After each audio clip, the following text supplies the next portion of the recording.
To get someone to like you, start by smiling when you see them. This will make you seem more likable and attractive. In conversation, use open ended questions to get them talking about their hobbies and interests. People love talking about themselves, and this can help you discover common interests that you might share. While they talk, listen attentively by making eye contact, leaning forward a bit, and nodding in understanding.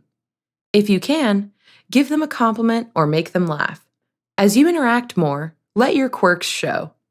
Share silly things about you, like that you dip your fries in barbecue sauce or love to finger paint, since that can bring you closer to each other.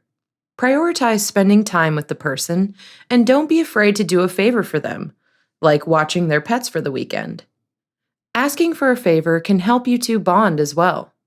Make sure to practice healthy personal hygiene by showering, brushing your teeth, applying deodorant, and wearing clean clothes. Lastly, remember that you are a good person.